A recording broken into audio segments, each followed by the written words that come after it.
To show my appreciation for your support. Thank you, DJs.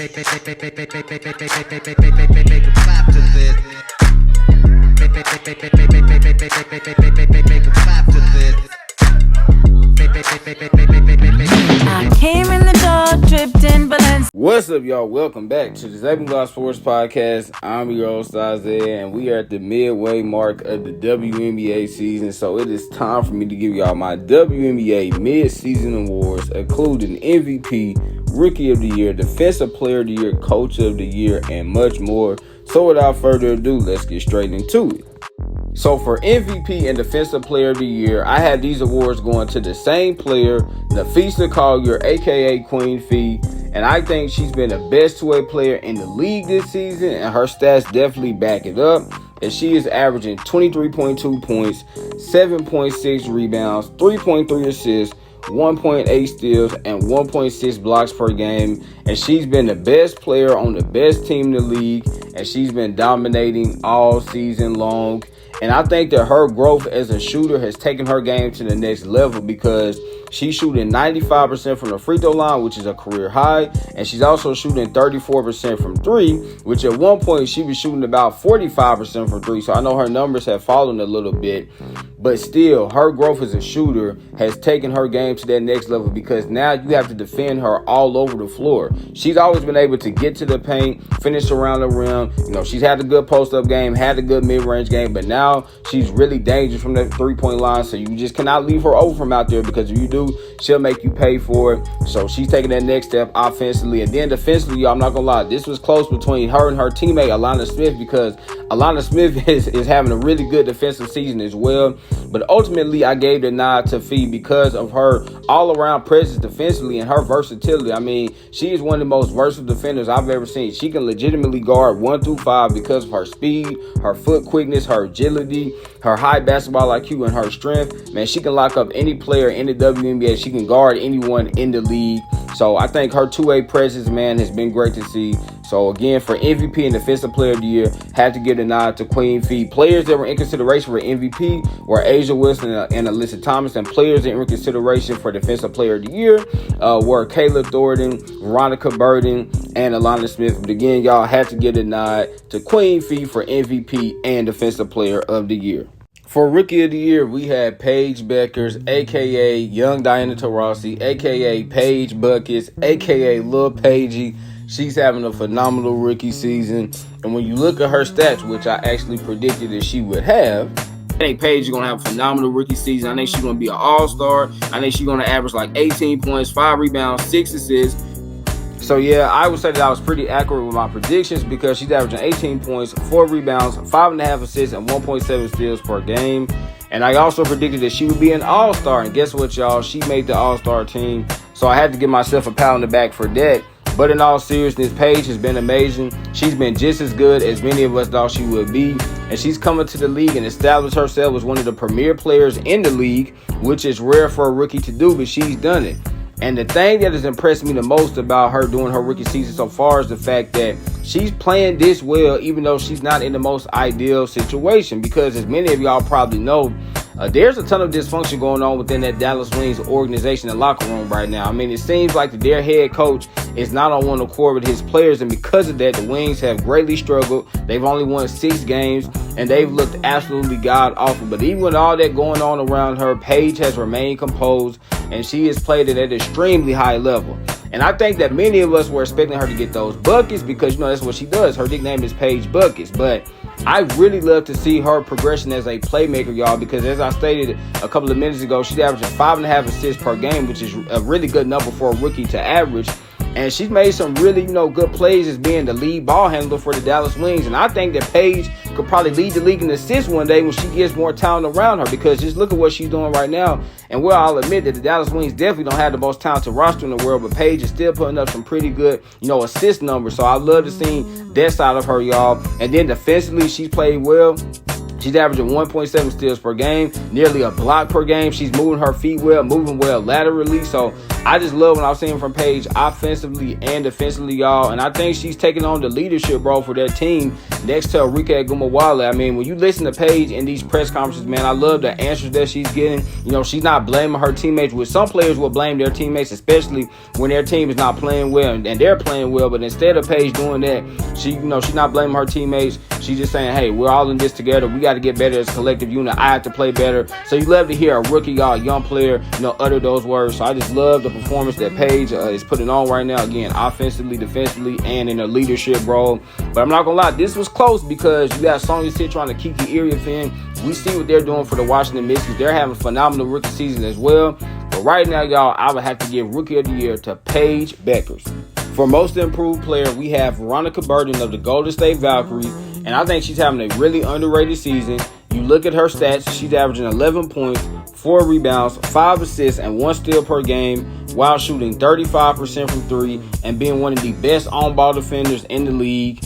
And her journey to get here has been remarkable because the first couple of years of her career, she didn't get a lot of playing time with the Dallas Wings. She was a bench player, and then last season they decided to cut her. Then the Connecticut Sun picked her up. She didn't get a lot of playing time for them. And then the Golden State Valkyries drafted her in the expansion draft, and ever since she's got here, it's just been a perfect fit because her head coach, Natalie Nakasa, has instilled so much confidence in her to allow her to just go out there and be herself offensively because we've always known that Veronica Burton is a really good defender. I mean, she is a tenacious perimeter defender, one of the best perimeter/on-ball defenders in the WNBA. But the first couple of years of her career, y'all, when she was out there offensively, she just was so scared. She played so timid because she did not want to make mistakes, and she really didn't want to shoot the ball. But now with the Valkyries, because her head coach has instilled so much confidence in her, she's just going out there, doing what she does offensively, getting to the paint, making plays for her teammates, and she's also shooting the 3-ball at a respectable level. Again, shooting 35% from 3. So I think that, she should definitely get this award. There's a couple other players that I consider. One was her teammate Kayla Thornton, and then the other one was Naz Hillman. But in the end, y'all, I gave the nod to Veronica Burton because, last year she averaged like 3 points, 1 rebound, and 2 assists per game. And this year it's 11 points, 4 rebounds, 5 assists, great defense, good shooting. And she's doing this while being the starting point guard of a playoff caliber team. So shout out to Veronica Burton. For Coach of the Year, we have Natalie Nakase, head coach of the Golden State Valkyries, and I think she should win this award unanimously because the Valkyries have been a surprise team of this season. No one had any expectations for them. I thought they were going to be the worst team in the league because normally expansion teams struggle in their first season, but instead the Valkyries have won 10 games.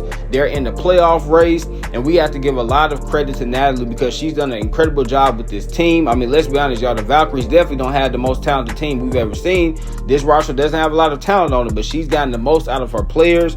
Kayla Thornton is having a career year. She made the All-Star team. Veronica Burton, who we just talked about, she's having a career year. Then you have other players like Timmy Fack Bentley, Monique Billings, who are playing well. Kate Martin has been a nice contributor off the bench.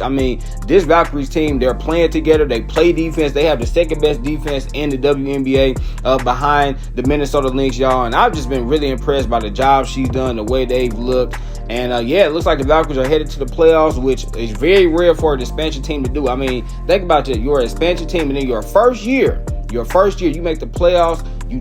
Your coach has to win Coach of the Year, y'all. No disrespect to Cheryl Reed, because obviously the Minnesota Lynx, they have the best record in the league. No disrespect to Nate Tibbs with the Phoenix Mercury. He's done a great job. But I just think Natalie, the job she's done with this type of team, not having that much talent, she has to win this award unanimously. So I think she will be the Coach of the Year.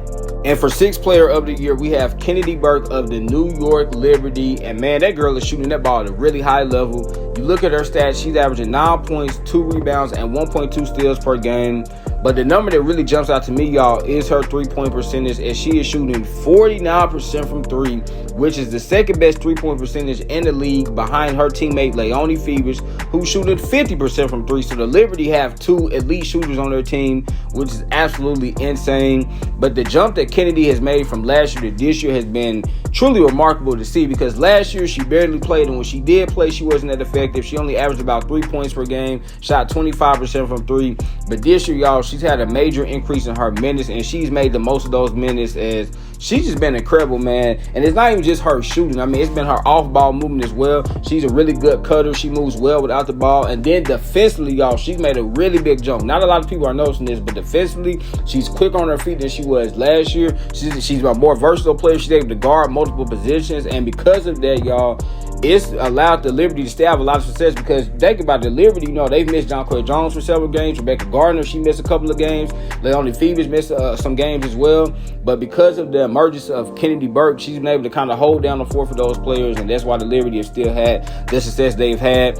Other players that were in consideration, y'all, were Nas Hillman and Atisha Heidemann, but I just feel like Kennedy Burke has had just an amazing impact for the Liberty as their sixth woman, man, and she deserves to win this award. Okay, y'all, so now it's time for me to give y'all my all-WNBA teams. And for my all-WNBA first team, we have Napheesa Collier, Asia Wilson, Breanna Stewart, Alyssa Thomas, and Aaliyah Boston. And this is pretty straightforward. I don't think anyone's going to be surprised to see these names on this list. Napheesa Collier is the MVP in my opinion. Asia is still having a phenomenal season. I know the Aces are having the season that they would like to have, but don't let that take away from the fact that Asia is still having a dominant season. I still think she's the best player in the league. Stewie, y'all, I know her numbers are down offensively. You know, she's shooting like 19% from three. But I still think Stewie's a top 5 player in the league because of her all-around impact, because of her versatility, her defense, her playmaking, and her finishing, y'all. Stewie is still one of the best players in the league. And then you have Alyssa Thomas, a.k.a. Miss Triple-Double. I mean, she's probably the best all-around player in the league because she just does everything on the floor except shooting. And if it wasn't for Napheesa Collier, I think Alyssa Thomas would be the MVP this season. And then we have Aaliyah Boston. Now, this might be controversial, but I think that Aaliyah has been the best center in the league so far this season, because Jonquel Jones, y'all, although she's been dominant in the games she's played, she just missed, too many games for me. So that's why I gave this nod to Aaliyah. If Jonquel Jones was healthy, she played a few more games, I think she would be all WNBA first team. But I gave the nod to Aaliyah, and Aaliyah is definitely deserving this, y'all. She's having a phenomenal season. She's had more on her shoulders this year, with Caitlin Clark missing about 11 or 12 games. And she's played well. They've run the offense to her. She's shown off her playmaking ability. So I love the season that Aaliyah is having. So this is my all-WNBA first team. And for my all-WNBA second team, we have Skylar Diggins, Alicia Gray, Paige Becker, Satu Sabally, and Nneka Ogwumike. And Skylar Diggins has been phenomenal this season. She's averaging about 17 points and 5 assists per game. And we know the Storm don't have a ton of depth in their backcourt, so she's playing a lot of minutes at age 35. But she's been great, man. Her defense, this might have been the best defensive season I've seen Skylar Diggins have, so I love what I'm seeing from her. You have Alicia Gray. You can make a case that Alicia Gray should be on all-WNBA first team because, my goodness, she has been amazing, y'all. Having a career year under Carl Semesco. We know that he's implemented this new system with the Atlanta Dream where they're shooting a ton of threes, and Alicia Gray so far has really thrived in this system, averaging about 19 points, 5 rebounds, and 4 assists per game. So you got to really love what you're seeing from her. Then you have Paige Becker. Obviously, I touched on Paige earlier. She's playing well. You have Satu Sabally, a.k.a. the Unicorn, and she's averaging like 19 points and 8 rebounds per game, just being that all-around threat that she is, leading that Phoenix Mercury team. And then finally, y'all, Nneka Ogwumike, the veteran. And I know she's older, but Nneka is still, I think, a top 10 player in the league, averaging about 17 points and 7 rebounds per game while shooting about 36% from 3. So I just really enjoyed seeing her can just continue to defy the odds and play at an extremely high level as she continues to age.